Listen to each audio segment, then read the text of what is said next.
What's up, everybody? Jamming with Jamming Outdoors here, bringing you a video on, I don't want to say top lures because it's 50 lures, but I rank them, 1 through 50 or 50 through 1, however you want to put it. Being 1 is more, I'm more inclined to throw that versus going closer to the 50 range. Those are just not some of my favorite stuff. So, anyways, here's number 50. We'll start with that.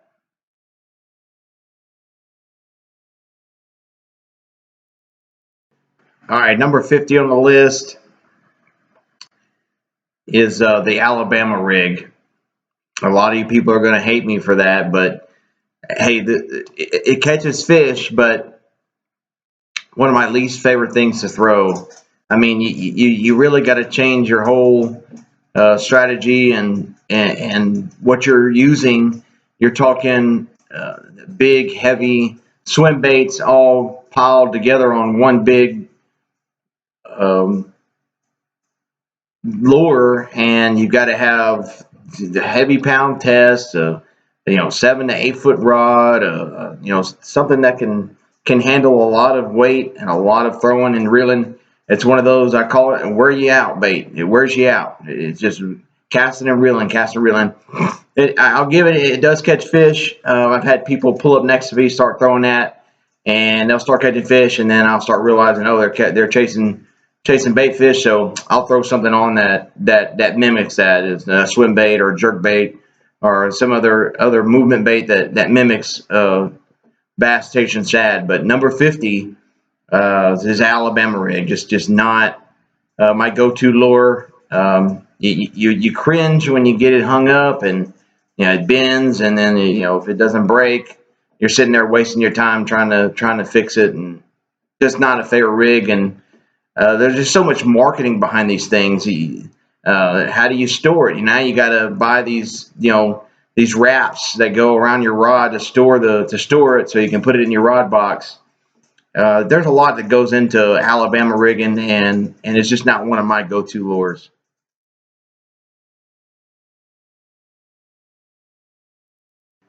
Number 49 on the list is, once again, you guys are going to cringe.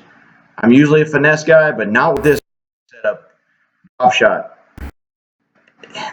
There's just so many pieces to the puzzle of that.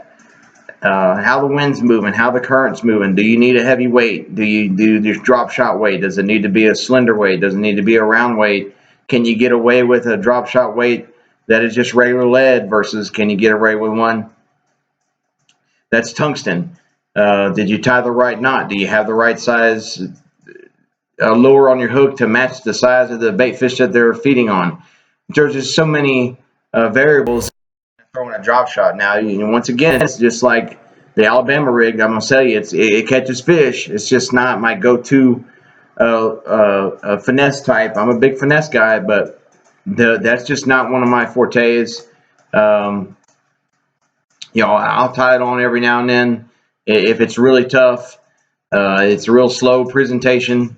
And once again, here's another puzzle or variable to it. Do we cast it out and reel it, drop it, reel it? Do we drop it straight down off the boat?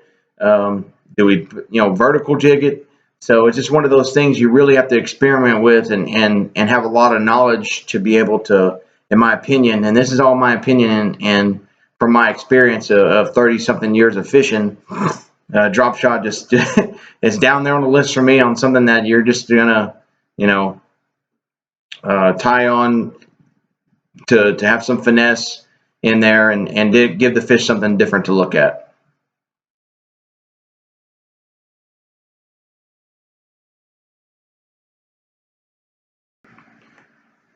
Number 48 on the list is spy baiting. It's one of those techniques that came out of Japan.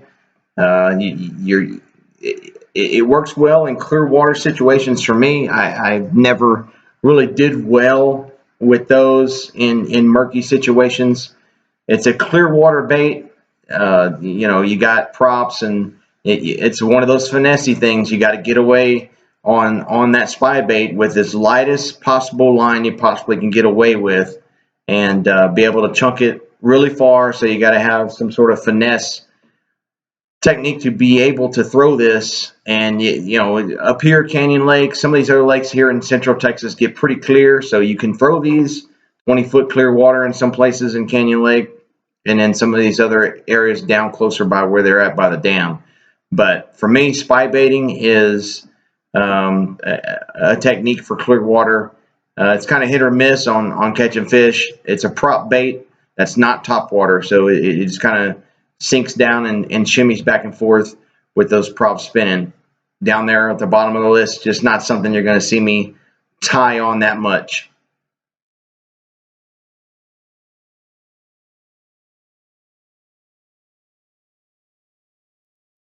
These next two, 47 and 46, they're both live bait presentations, and they kind of go hand in hand.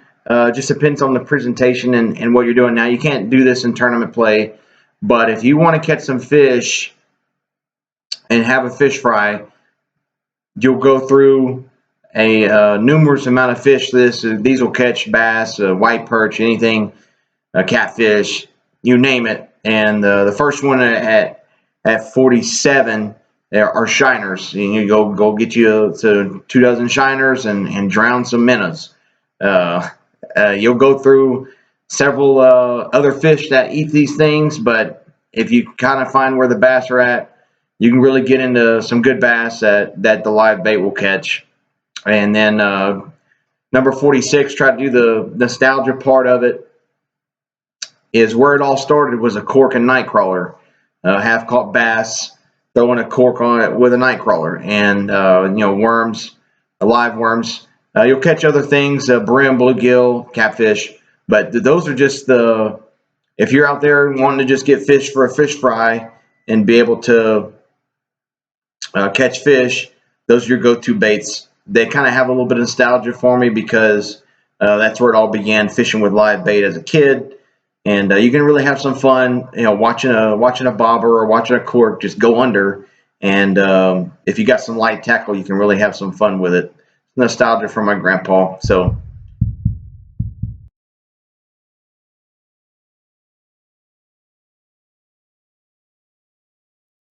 guys, rule number 45.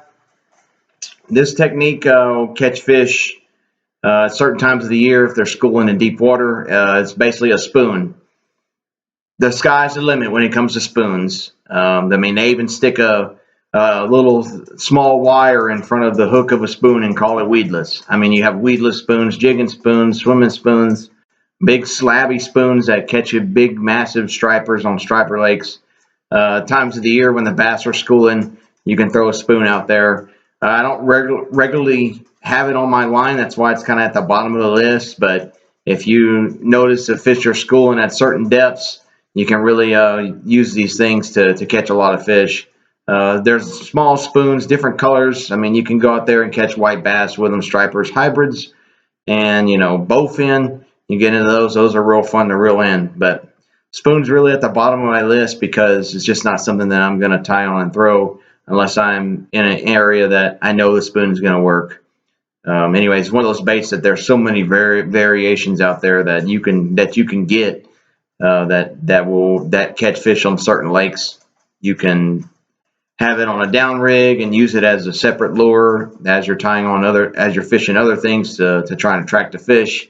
But something shiny, silvery and shiny, that's usually what gets certain fish going to try and catch. So anyways.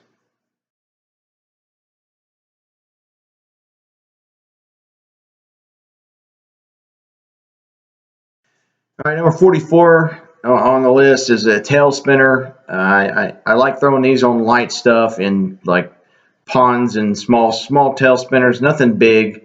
You can catch a lot of fish on these. It ranges from bluegill all the way up to white perch to bass. But the tail spinner for me is just one of those things that if like I said, they're hitting on something that's dealing with bait fish or shiners or something that pushes off some flash that looks like a bait fish moving through the water. It's a very versatile bait. It's one of those things you can just start off somebody with that's never been. You can introduce that to them to fishing. It's basically cast and reel, cast and reel, cast and reel. Then you can get experiment with the jigging. But a tailspin can really be an introductory level bait, no matter what species you're fishing for. Um, so that's my take on tail spinners. Don't really ever have them tied on. I have a couple in case of the time being, but it's not something that I usually go to lure on a regular basis.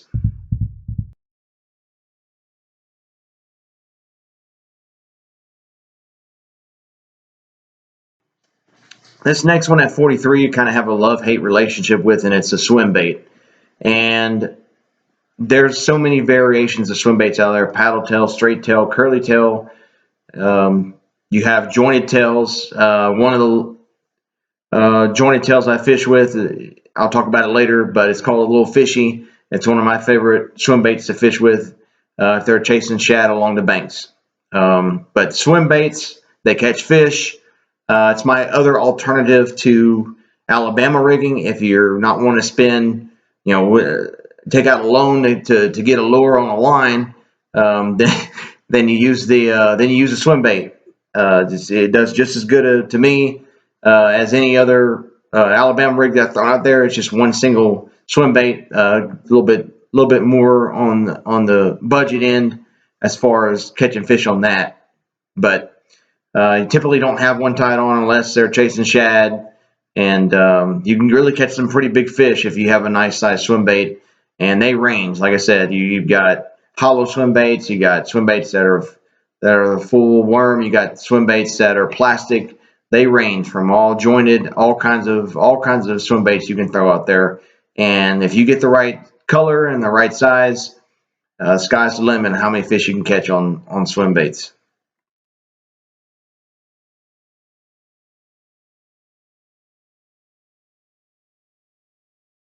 Coming in at 42, it's one of those specific times of year lures that I like to throw, and it's at 42 just because I don't really necessarily tie it on much.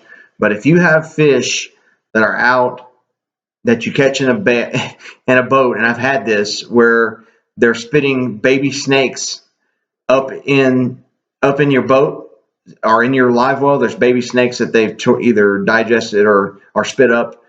Floating worm. You can tie on a floating worm. There's different sizes. There's different shapes and colors. There's floating worms that actually look like snakes for that reason. I've been on rivers and lakes where a snake will be moving along the banks and a fish will just splash up and engulf it. So once you see that, you can start throwing a floating worm, and they can be really fun. Floating worms is not something that I can tie on year round. It's more of a summertime bait, southern thing where we have a lot of snakes. So especially coming from Louisiana on the south side of 10, there's a lot of variations of snakes that are down there. I'm not a big snake, not a real big snake guy, but they start spitting snakes up in your live well. Throw a floating worm, and you just got to try and find the right color, and you can have a lot of fun.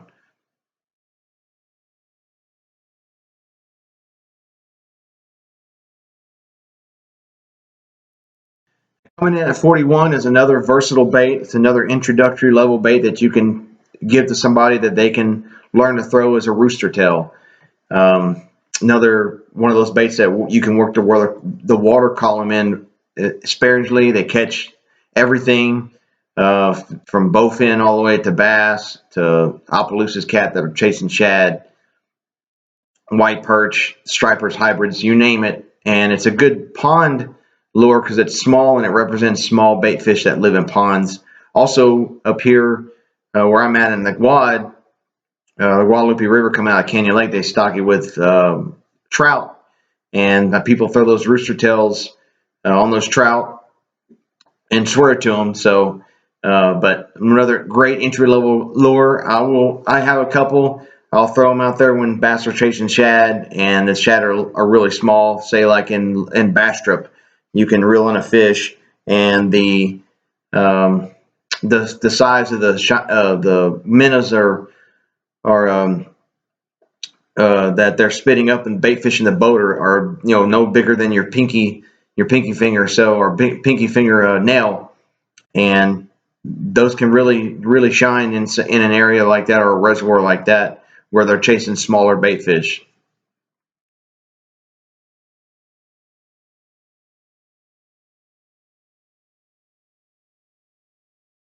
Rounding out the number 40 is an underspin. This is very versatile. You can put just about any bait on this hook and represent a bait fish. Um, these are fun to throw in reservoirs where that's all these fish feed on are bait fish. And an underspin can be worked all the way from the top of the surface all the way down to the bottom. You can jig it off the bottom. You can run it, slow roll it, troll it. It catches a lot of fish. It catches a lot of stripers. It's more of a striper lure for me than it is to catch bass. And that's why I typically don't have it tied on. If I'm not fishing a tournament, I'm just out there having fun and I get into some stripers, I'll throw an underspin on there and catch fish. They're great. They're a great lure to entice stripers to bite. And if the stripers are in certain water columns feeding, whether it's in 40 foot of water or 8 foot of water off of a ledge. So underspin, very versatile, and it could be an introductory lure for people that you're bringing out just to let them have a lure to throw and cast and reel in.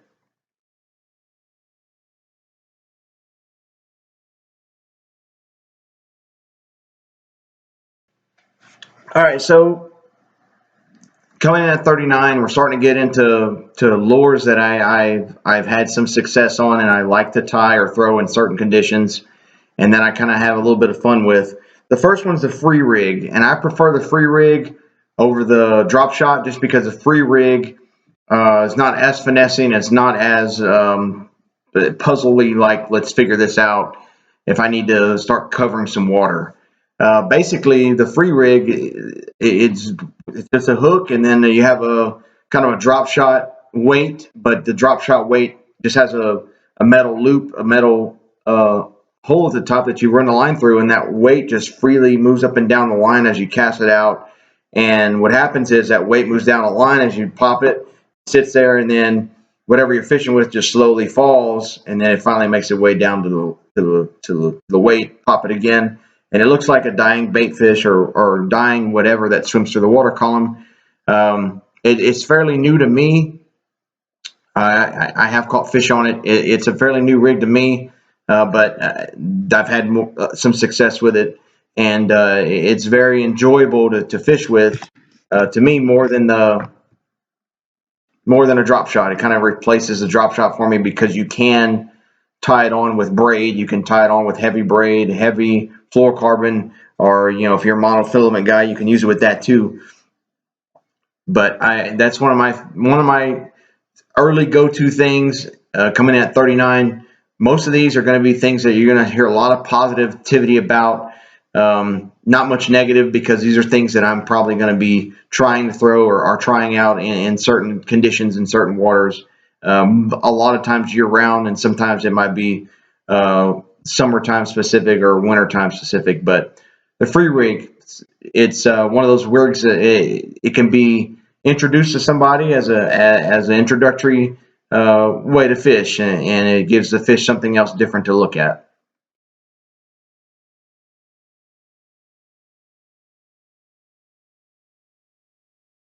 All right, guys. Number 38 on the list is our torpedo. We call it torpedo, but it's called a prop bait, and they range from different sizes to shapes and colors. But torpedo prop bait, certain times of year, especially in the summertime when the water's like really calm and you're deep back off in a real shallow cove, you can really catch the fish on these torpedo prop baits around grass and around stumps. And it just sends a noise that seems to just piss the fish off, and they just come out of the water. And I've seen them come straight out of the water and just nosedive and just nail it. And early in the morning you can get a torpedo prop bait bite going on, but most of the time it's a summertime deal. That's why it's kind of at the bottom of the list for me. But it's also in that in that range of, oh, this would be fun to throw, and this is something that I do have some success on, especially in rivers. Angelina River, for example, I've caught them on this, and then in Rayburn, San Rayburn, a clear prop bait in the summertime, like 7, 8 o'clock in the morning, right when the sun comes up, and then as the sun goes down, you can really tear some fish up with this lure.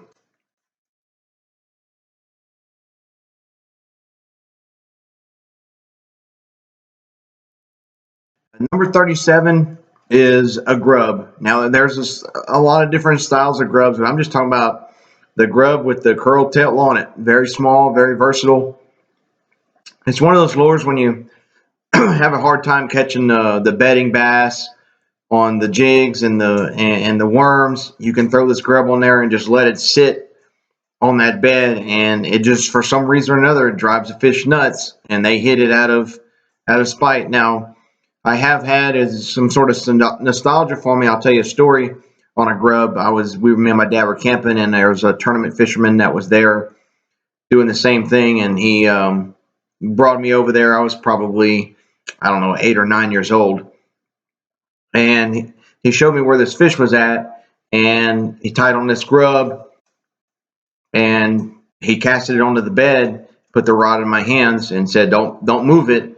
And so we watched that bass pick that grub up and move it off that bed. Pick the grub up, move it off the bed. Pick the grub up, move it off the bed. And then finally, she just got mad, and I was able to reel in one of the funnest catches I've had as a 8 and 9 year old. And that was really neat for me to see. But I took that same technique that he showed me and into regular times, especially at Rayburn, when the water gets to where you can actually see bedding fish and water gets clear.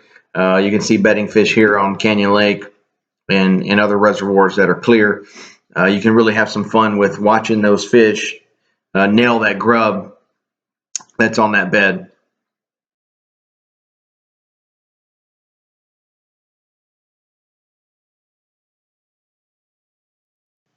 Number 36 is a split shot.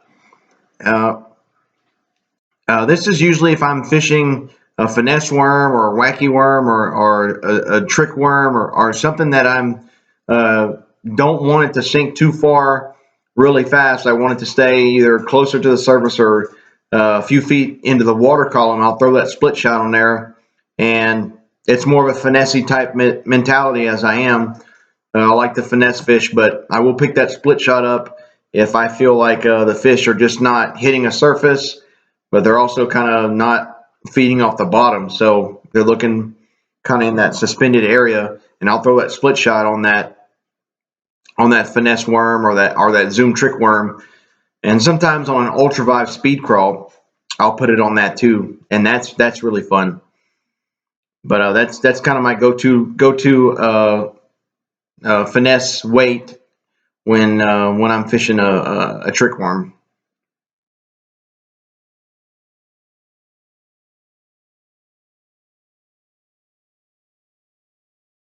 Number 35, I mentioned this one earlier, and that is a small swim bait.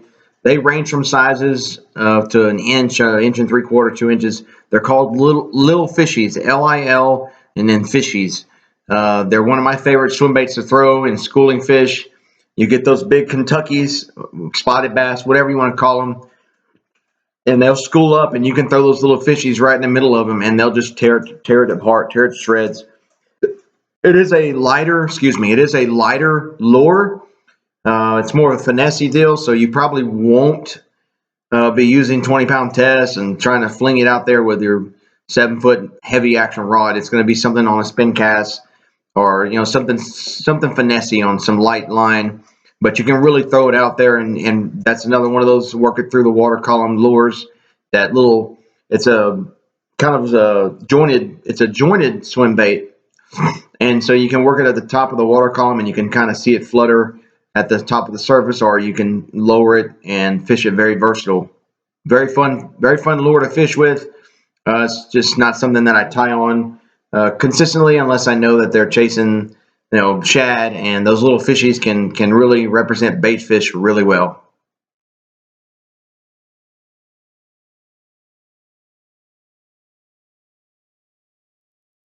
34 is a Nico rig. All it is basically you're fishing a wacky worm or a wacky Cinco, and you either stick a nail weight or some sort of nail weight jig head at the nose of the worm, and it kind of just dives down, nose dives wacky style. Um, it catches fish. It's a very finessey, in my opinion, something that's very, if the fish are not biting, you can throw this out there, and it's just something they've rarely seen, and sometimes it entices a bite. Nico rig. I will have it from time to time, especially if I'm wacky rigging and it's just not, that wacky rig is just not producing the action that I want. Throw that nose weight in there, or that long slender weight that you have, or a nail. You can go get nails from Lowe's and have a weight that way. That way you're not spending a ton of money on nails, or I mean on spending a ton of money on nail weights that you buy from the fishing store. You can just go to Lowe's and buy a bunch of nails and then stick it in the head of that Cinco, and it does catch fish. It's just not something that I have tied on all the time. I rarely wacky rig Cincos. I will do it. It's just losing a lot of plastic under a lot of money. It's just not a budgety way of fishing for me. So, anyways, Nico rig. It can catch fish if it's real tough.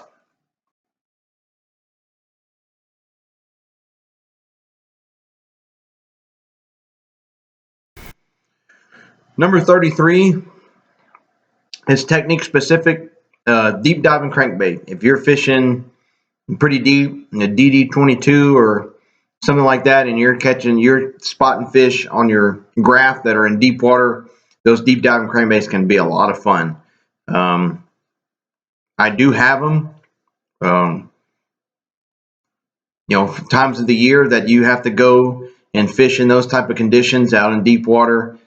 Deep diving crankbaits, they do the trick.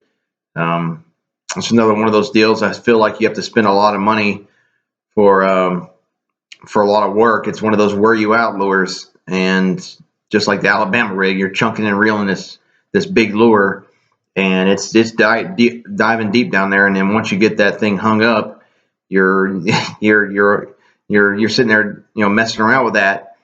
So I will fish deep from time to time. It is a area of not of my expertise. I'm more a finesse shallow guy, but deep diving crankbaits can be fun to fish, and I have used it from time to time.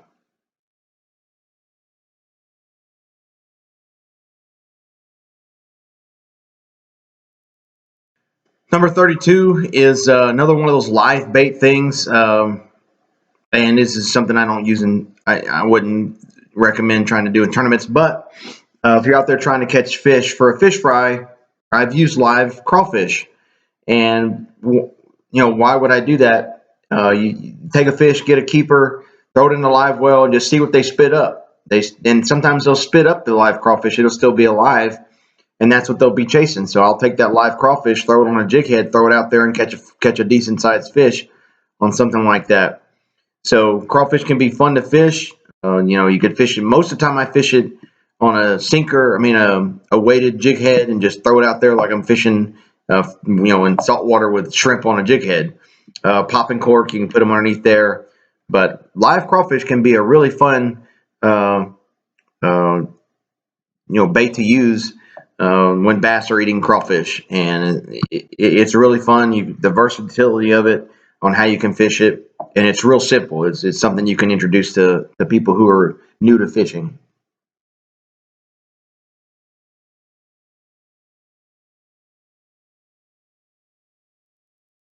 31 is the second of one of my favorite top water lures.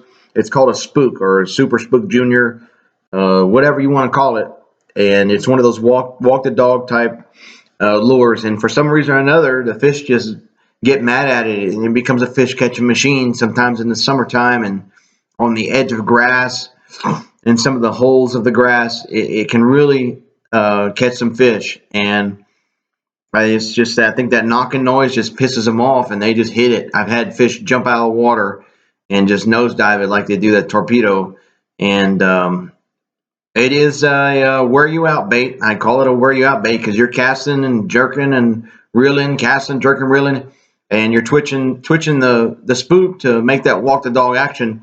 That's going to wear you out. It's a wear you out bait, and it's really fun in the summertime. It's not a year round lure for me, but summertime you'll probably see a spook tied on one of my lines.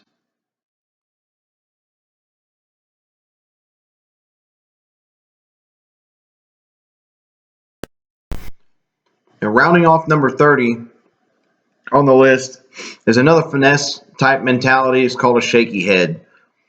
This is probably, other than to me, other than the Carolina rig, a shaky head is probably the laziest way to fish for me. Throw it out there and then just move your rod tip up and down ever so slightly and just let it sit there. And you either have something that floats or something that represents a crawfish. But a shaky head in times of rough times of trying to catch fish and fish are just not biting, maybe you can entice them with a shaky head. Um, it is a bottom fishing. If you're not big into bottom fishing and you need a technique, a shaky head's very simple, and you can introduce this to people who are new to fishing. But when it gets tough and the fishing is pressured, you'll see me have a shaky head tied on. With a finesse worm or some sort of small beaver style bait where it looks like something is in distress on the bottom, and those fish just sometimes just can't resist the temptation to get a bite of it. Shaky head.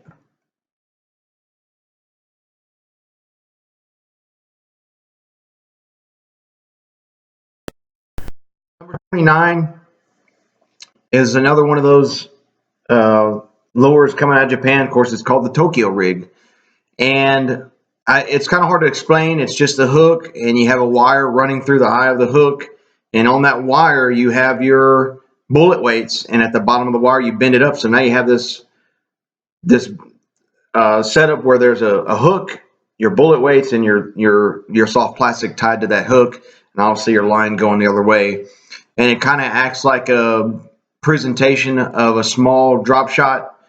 Um, I'm saying small. I'm just talking about you don't have that extra line and extra leader on the bottom. The leader is a wire that's holding on your bullet weights, your quarter ounce or whatever size bullet weight you decide. But it is a more of a bottom off the bottom, jigging it off the bottom type lure. And I have caught fish with it. And I was kind of skeptical at first. I went out to Bastrop and caught fish along the banks and was pitching and flipping in the reeds there. And it gets through those reeds pretty quick with the way that those bullet weights dive straight down. And those bullet weights sit on the bottom, and that weight sits kind of horizontal from the bottom. So it does work. I have it tied on from time to time, and it can be really fun fishing that lure because it just feels different. It's a very different feeling when it comes to that rig versus like Texas rigged or Carolina rigged.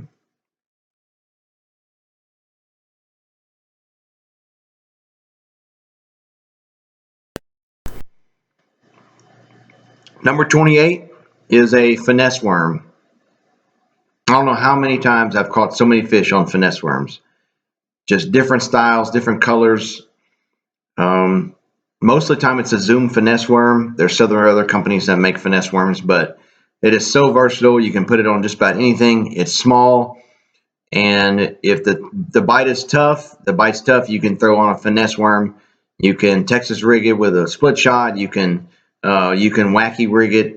You can put it on a jig head. You can put it on a shaky head. You can put it on a drop shot. It's very versatile.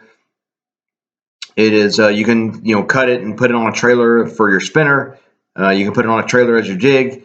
There's so many things I've done with a finesse worm that really can really be versatile. And if the fish are just not biting, you can really get some finicky fish to bite the finesse worm, especially if they're not hungry.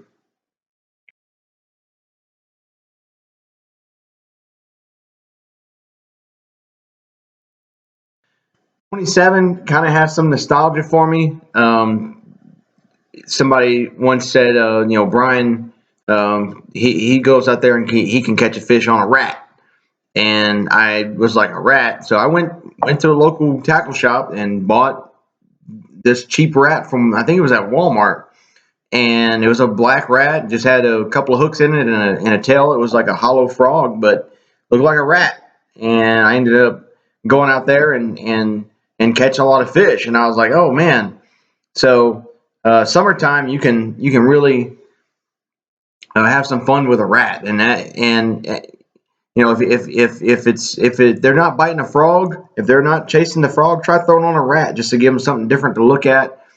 There's all kinds of different variations of rats out there. There's a guy out there who hand makes a lure that looks like a baby squirrel. So, and I've seen fish hit baby birds that fall out of a tree, or baby squirrels that fall out of a tree, or any type of small rodent that falls out of a tree. I've seen fish hit it on top of the surface. So, a rat, it's one of those things that, man, you'd never think that you could catch fish on this, but if they're not biting the frog, throw the rat out there and see what happens.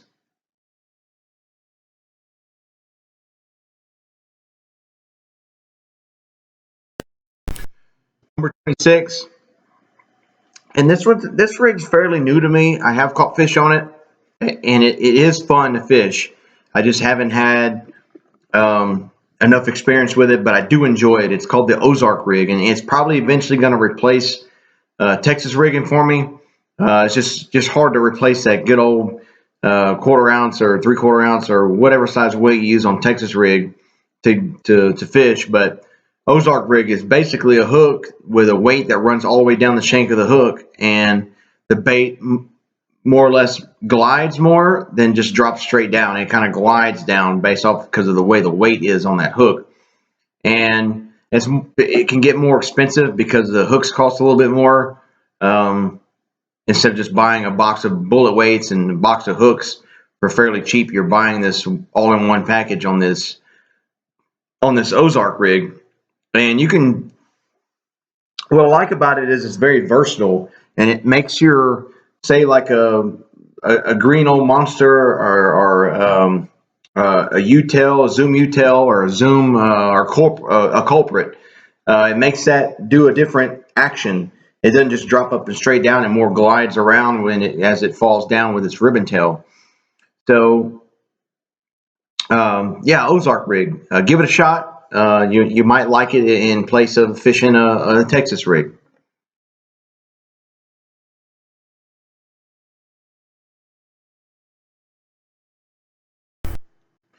Number 25. I call it punching. Anybody, people call it different things, but I call it punching. Coming from Louisiana, where there's a lot of lily pads and things that you have to get through that are hard to just fish, are coming into Rayburn or Toledo and some of these lakes that have some real thick grass. You got to have something that can punch through there. So you have your ounce and 3/4. You can go all the way up to two and 1/8, but then it's really falling really fast, and you're not keeping it in that water column. Usually an ounce and 1 3/4 ounce is usually pretty good, or an ounce and 7/8 can get that lowered down into that cover that you need.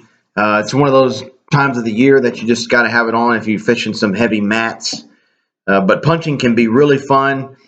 It's one of those things that exactly like the Alabama rig. You're buying a lot of equipment to try and get where you need to get. I mean, you're talking big bullet weights, especially tungsten, where you can feel the cover and feel a bite. Braid or a high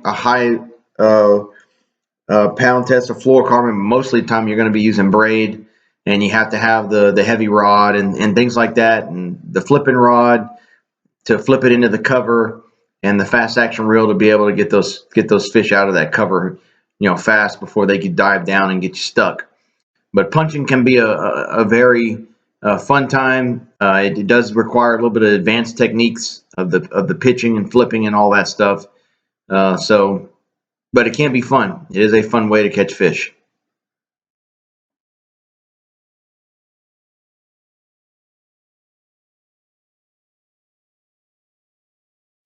Number 24 is the U-tail worm. Zoom makes one. There's several other culprit.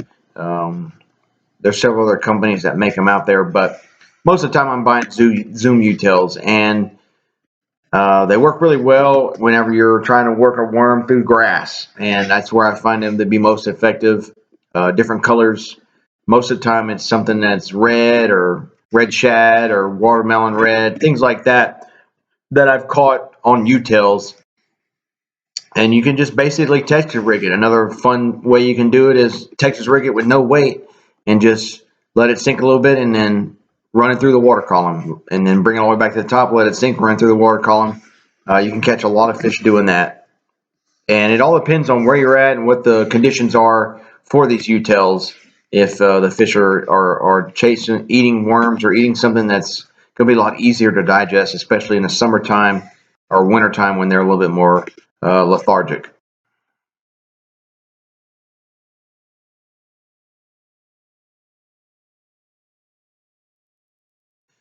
Number 23 is one of my favorite topwater lures, and I'll tell you the issue I have with it. But if I could have this on all the time, I would.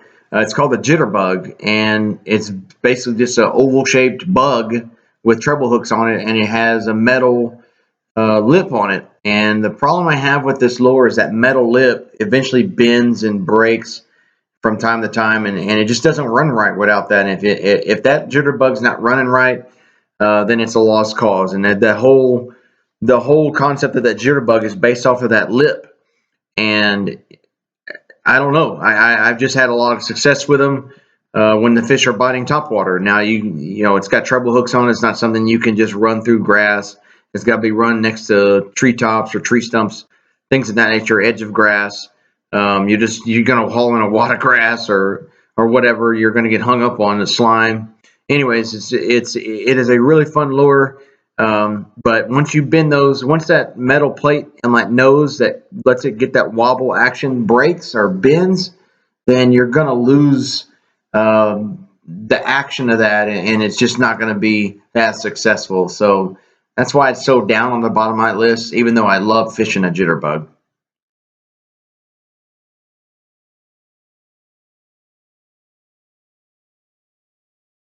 Number 22 is a lot of people's favorites. I know it's my dad's favorite, and uh, spinnerbait. I mean, you name it. It's one of the most widely used baits across the country. It's a wear you down bait to me. Cast and reeling, cast and reeling. I mean, you could do different things with it. Burn it along the top, slow roll it to where it stays in the water column, jig it off the bottom. I'll have it tied on just to cover some water. Once I figure that bass are not chasing shad, I kind of give up on it. My dad tells me you got to give it a little bit more time, but I have caught some pretty nice size smallmouths here in Canyon Lake on spinner baits. And then, you get into a schooling set of fish or a set of bass and they're chasing shad, they'll bite that spinner bait. You just got to match the color, whether it's mouse colored, white, chartreuse, whatever color you want to throw and whatever color they're matching it to, the size of the blades, the size of the lure, the size of the bait. Spinner bait's very versatile. It's an introductory lure. You can, it's chunk and reel. It's very simple. It's hard to throw that against the wind. Those blades get caught up in the wind, especially if you have big blades. You may backlash from time to time, but other than that, number 22 is a spinnerbait.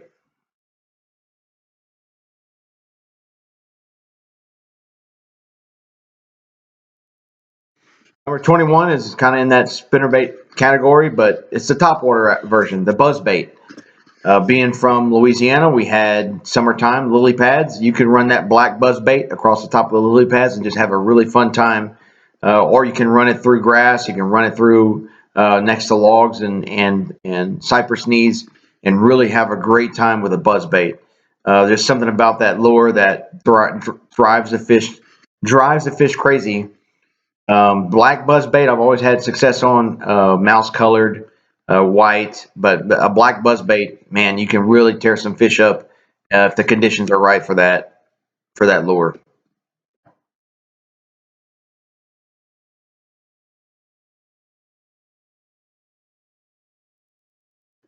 Number 20 is a lipless crankbait, rattle trap, whatever you want to call it.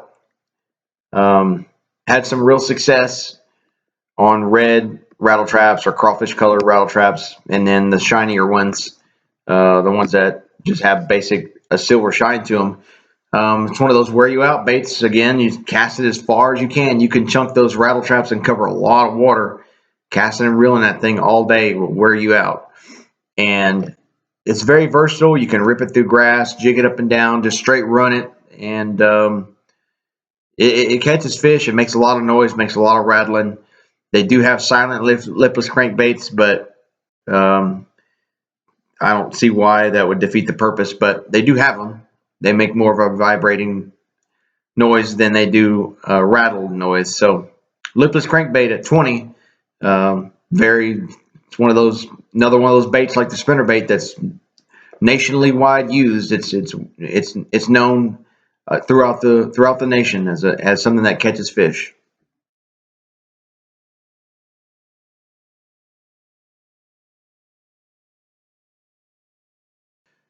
Number 19 is a brush hog. You got fish that are chasing bluegill, brush hog is where it's at. I don't know the man that came up with this, a tube bait with wings and some crawls and looked like pinchers on the end, and then two U-tails on the bottom of it. Um, it looks like an angel or something appears, when you throw it in the water. For some reason, it drives the fish nuts. I think it represents a bluegill that's trying to mess with the bass's bed, and they just chase it off and eventually hit it, and it pisses them off. So brush hog is another one of those things. You can show up at the docks. What'd you catch them on? And they'll say, "Oh, baby brush hog, baby brush hog." So another one of those baits you'll probably see me have tied on. It's one of those things that I'll have in my rod box ready to go.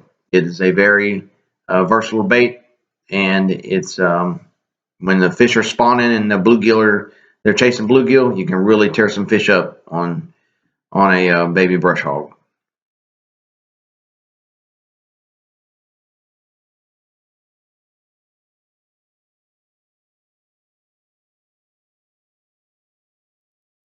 Number 18, I tie it on, and I have so much confidence in this lure that I'm going to catch fish on this lure. And it works in the wintertime when fish are more lethargic. It works in the summertime when they're like that too.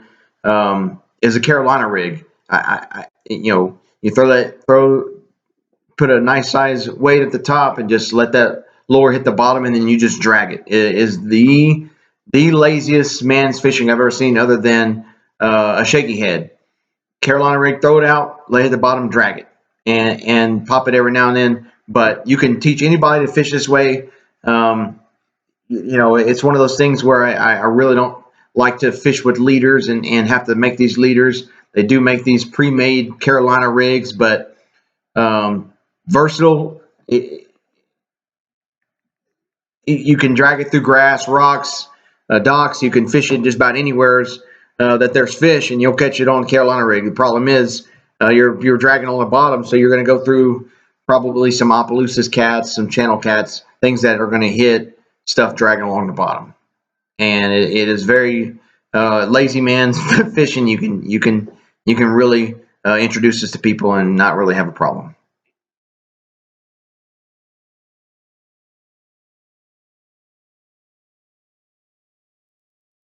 Number 17, I think this lure, you can separate it from the spook just because of the way the body is, and it's called a spitting image. And my dad introduced this to me at the time when I was young. These baits they're $5-6 a pop, and they were expensive. And we somebody told them, hey, spitting image, this, that, and the other, and we bought spitting images, and we wore the paint off of those spitting images at Toledo Bend. And I've never given up on that lure since. It's so hard to find now because there's so many other companies manufacturing lures that mimic this thing. And I want to say it's Headden maybe that makes it, and Bill Dance was a big advocate for it. But anyways, I really don't.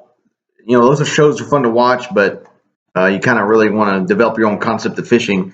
But spitting image, man, when you have fish that are chasing shad and you throw that spitting image out there and you throw it out there and you twitch it and just let it sit after that, it throws those fish nuts. And it just pisses them off and they hit the mess out of it. I've seen them hit it and it flies 10 feet up in the air. They hit it so hard. But spitting image, it's a really fun topwater lure. I'm going to have one tied on every summer, every year, just to have it there ready to go whenever they're chasing shad. Very fun topwater lure.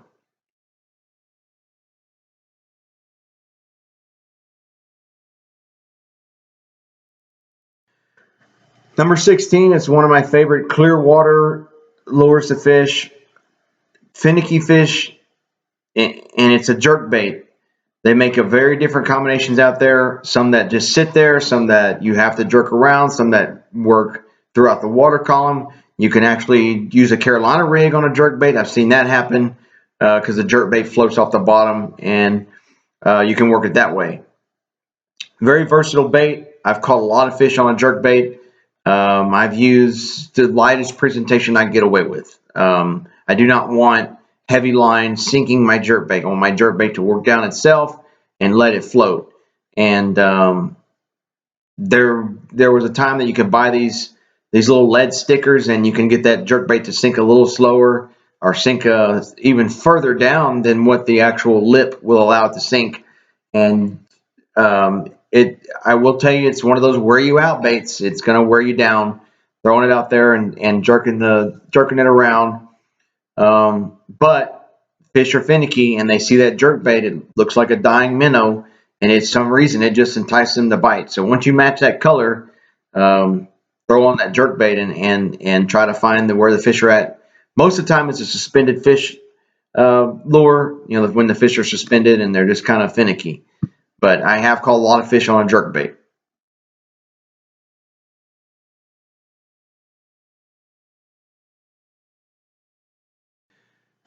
Number 15, man, if this bite is going, it's unstoppable. And it's the frog bite. Even in like mid-spring, early spring sometimes, early summer, early fall, late summer, I mean, the frog bite can be amazing. And your frogs range from anything from a hollow body with skirts on it all the way to little rivets with paddle tails on them, and they do different things. Um, I've had a lot of fun, a lot of success throwing a frog, and you can get real expensive frogs, or you can get some cheap ones. I don't know what color to tell you to use. It's just one of those things where, oh, they're biting on a frog that has a white body, or they're biting on a frog that has a black body. They're biting on a frog that's yellow. You just have to experiment with it. But once you get that right match, the frog bite can be tremendous. It is a lot of fun. Um, you get anxious, right? You get anxious with these frogs, and sometimes the downfall of fishing a frog is you don't let them take it long enough. You know, you don't let it stay in the strike zone long enough for those fish to eat it. You'll see that first strike and you'll jerk that frog out of the water. So frogs can be an amazing lure, especially in cover and structure around summertime when they're holding real tight to cover.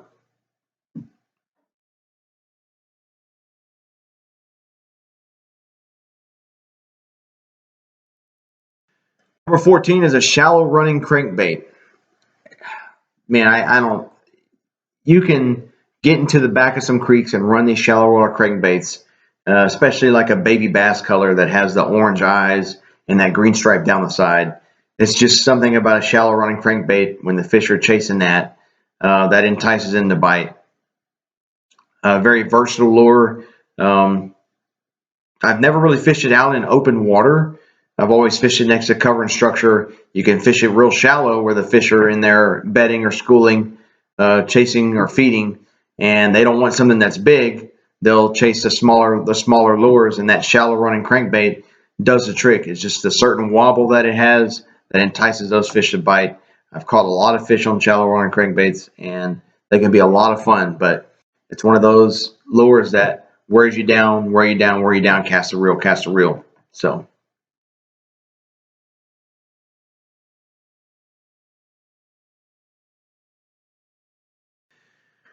Number 13, and kind of one of those love-hate relationship lures, is a jig. Um, I've caught a lot of fish on the jig, and you just have to match the right color. You know, the versatile color, a lot of people say, is black and blue, black and blue, black and blue, black and blue. But sometimes they want those browns, they want those greens, and they want the white, especially if they're chasing shad. You know, they want the white color.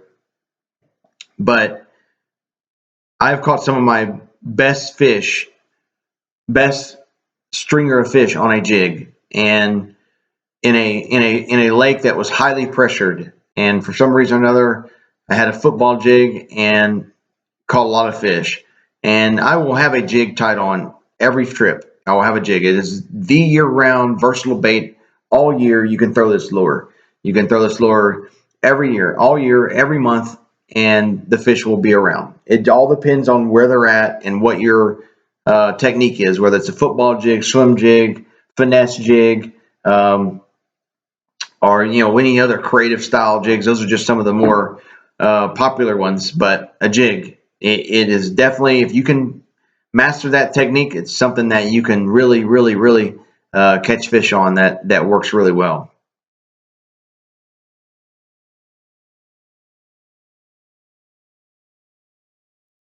Coming in at number 12, we've talked about a little bit, is the Texas rigged.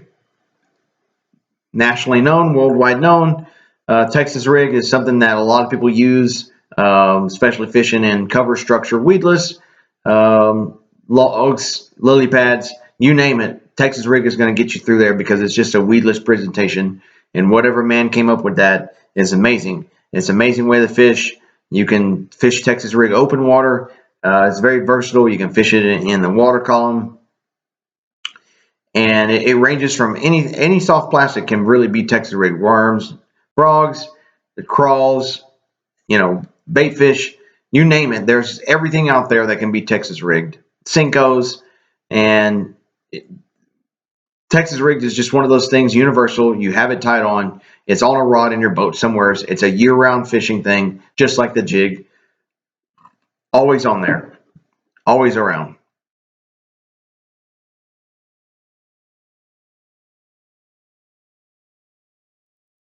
Number 11, you call it what you like, popper, yellow magic, whatever.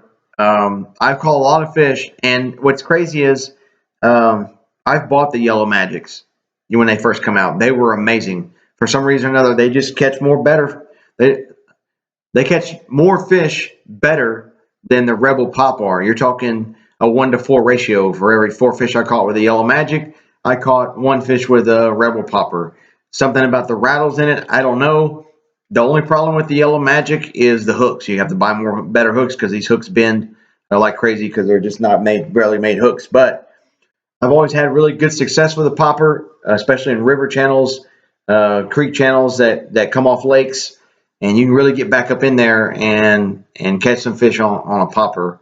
One of my favorite lures. If I'm tying on top water and I don't have a lot of grass and things of that nature, it's going to be a popper, no doubt.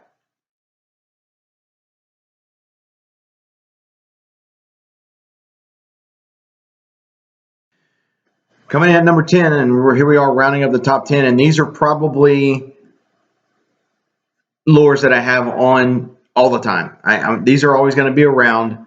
These lures will be on in my boat, ready to go. Number 10 is a finesse tube. I'm a big finesse guy. I like throwing tubes. They present a different presentation of how something falls. If you can they'll flutter, they'll dive, they'll spin in circles as they go down, they'll glide. It just gives more of a natural presentation, and it's a year-round bait. It's mostly a winter thing, but I've caught fish on finesse tubes, finesse tubes, finesse tubes. Something about a finesse tube that really turns the bite on, and it can be a really fun. Once again, it's one of those lures you want to try and get away with the most lightest tackle. If you're pitching and flipping it, maybe not. You can try and use some braid and pitch and flip a tube maybe with some heavier jig head, but I like the finesse way of doing it. That way it looks more natural in the water as it moves through the water column.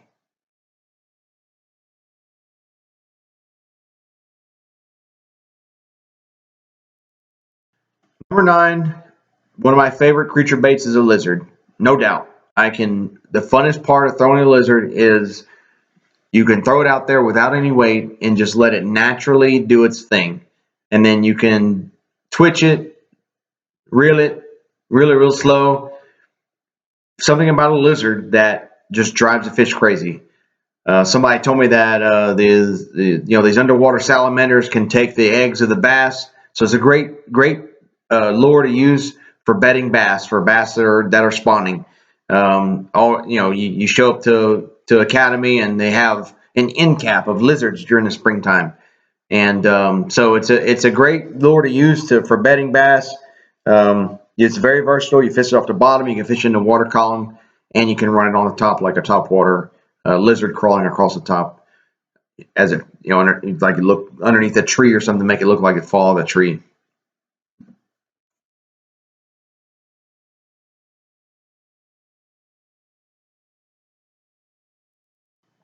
Number 8 is a square-billed crankbait. It's a where you out lure. You're casting and reeling, but the wobble of the square-billed crankbaits can win you a lot of tournaments if you find the right color and the right size. Basically, those are the two things that boil down to it. It's not that big of an experiment. It can cover a lot of water. Right color, right size. Especially if you're in murky water, it puts off a lot of vibration and a lot of flash. Square bill crankbaits, one of my go-to lures to cover a lot of water, and one of my favorite colors is baby bass. It just does really well. And then you've got a few other colors. One's bluegill. I've caught a lot of fish on a bluegill colored square-billed crankbait. And then you have your crawl colors, the reds and the reds with the yellow body. A great lure to cover a lot of water and introduce people who are trying to introductory into bass fishing. You can give them a square-billed crankbait and just show them, hey, throw it out there, reel it in.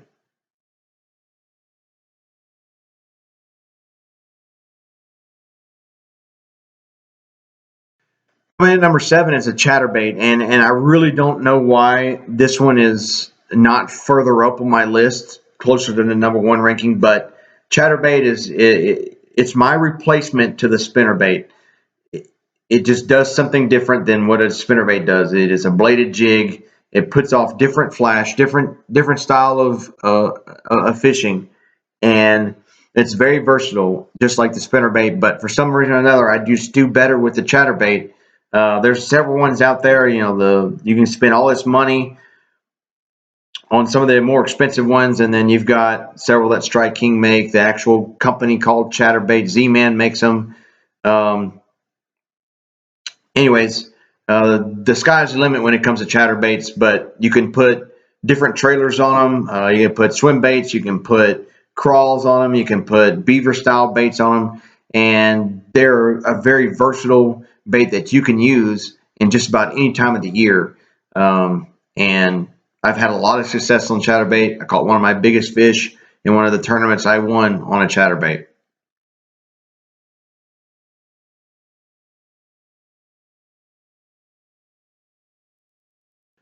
Number 6, one of my favorite lures is a fluke.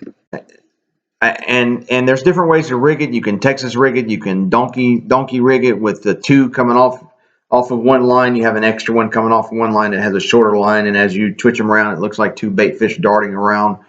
So I've had a lot of fun on flukes, different colors. I have one of my dad's friends that we've known for a long time. He swears by a black fluke. Just throw it out there and let the black fluke just sit there, and he fishes that. I've always had success on white chartreuse, watermelon red dipped in chartreuse tail, just the very tip of it. And you can be very versatile. You can fish it with a Carolina rig. You can put a split shot on it and let it sink a little bit. You can fish it hook it on a drop shot. But it is basically my favorite way to fish it is just weightless with a hook and Texas rig it and just let it do its thing.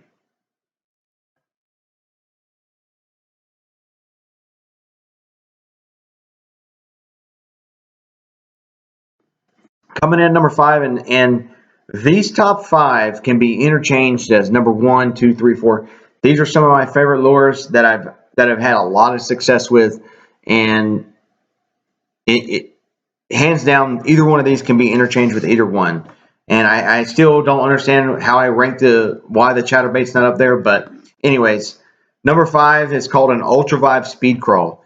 This ultravive speed crawl can be fished all year round in different ways. The funnest way is to fish it Texas rigged with no weight and just let it work throughout the water column. If you don't catch them while you're working it as a top water, kind of like a frog with paddle tails, you let it sink and work it, 2 feet underneath the water column. Then you throw on maybe a split shot, or maybe throw on a 1/16th ounce bullet weight or 1/8 ounce bullet weight, and let it work even in the column. Or you can put it on a shaky head. You can put it on. You can punch with them. Throw it in the deep stuff. But ultravive speed crawl.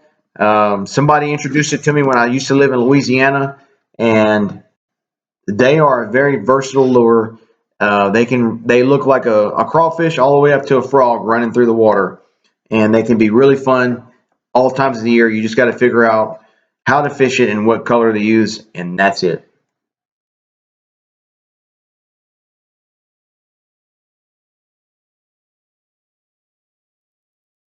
Number four, I've really got to give credit to my dad on this, and I'd like to thank him for introducing me to this style of fishing. But it's Cinco, known nationwide as one of the uh, simplest ways to fish a worm.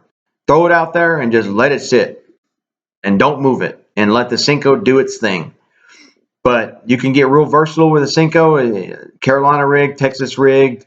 You can wacky rig it. I don't like wacky rigging Cincos. It just loses too many of them. There's different ones out there. There's the Yama Cinco, and then there's the Ocho, I think it's called. I don't know. There's a bunch out there. There's several. Yum makes one, and so. But I've had the most success on a Cinco. It's called peanut butter and jelly. Back when they first made this color, it was called laminate, and we've had a lot of success on that color. Watermelon, green pumpkin, and watermelon red. Those are those natures. But Cinco, and it is a fun way to catch fish. You have to be real patient though. You have to let that Cinco do its thing. You don't want to move it around too much. Just throw it out there and just let it sit, and just figure out a countdown of whenever you want to move your rod tip to move that Cinco through the water.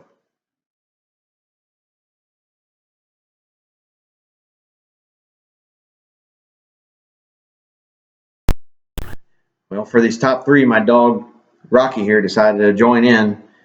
He woke up and walked over here and wanted to join in. So number three, this I'm gonna give credit to a guy that I met in my late teen years that introduced this to me. His name was Josh Wells. He introduced me to a wacky worm. Didn't even know that existed, and we always Texas wig worms, things like that nature. But then he's out there. We went fishing one time, and he hooks the worm through the middle. And I was like, now that ain't gonna work. And then the next thing he knows, he's out fishing me. So, but after that, I was hooked. Wacky style trick worm, finesse trick worm, or you can use a finesse worm or anything like that. But mostly it's a zoom trick worm, and it's mostly green pumpkin, watermelon red, those type of colors, more natural colors. I have caught them on white. I've actually caught them on pink, bubble gum, I think is the color, yellow, motor oil, but wacky worm.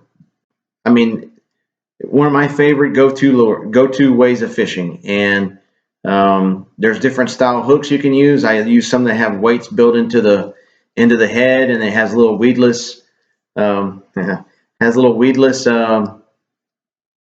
prongs on it. really fun, versatile way to fish. You can introduce it to anybody. You do burn through a lot of worms though, so that's why I think the trick worm works the best, because it comes in a pack of like 20 or so, and you can buy tournament packs that other companies make that have hundreds of worms in it, because they know you burn through a lot of worms.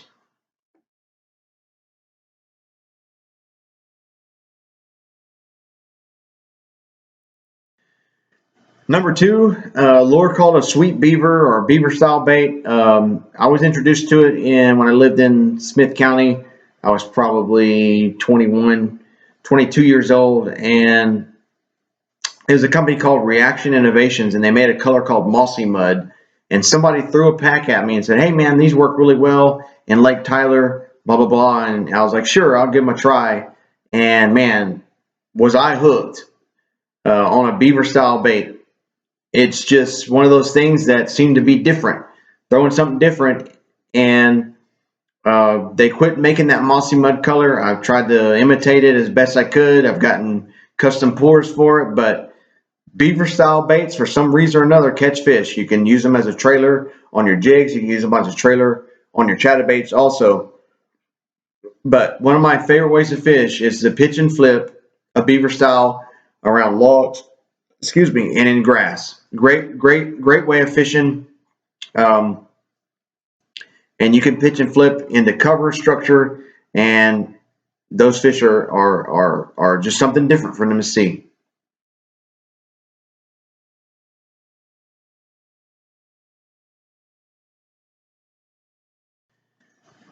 My number one lure that has won a tournament for me is the Ned rig. Nothing beats a Ned rig. I'm a finesse guy. I love fishing a Ned rig. It catches all kinds of bass. It catches smallmouths, largemouths.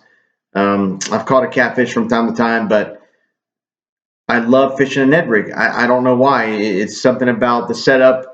You try to get away with as light as tackle as possible. Um, it's not the biggest lure.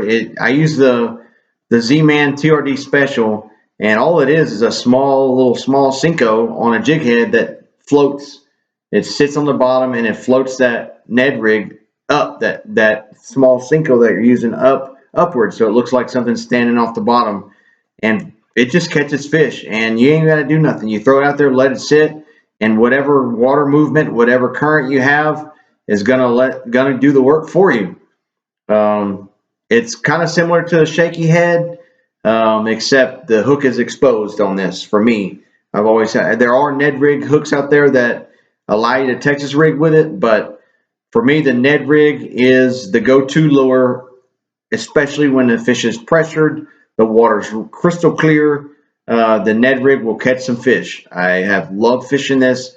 You throw it, even with the hook exposed, you can throw it in the grass. You can throw it in the cover and the structure. And if there's fish there, they're going to hit it, or they're going to knock it off of your structure, or they're going to knock it out of the grass. Had a lot of fun with it. You want to try and get away with as light as tackle possible.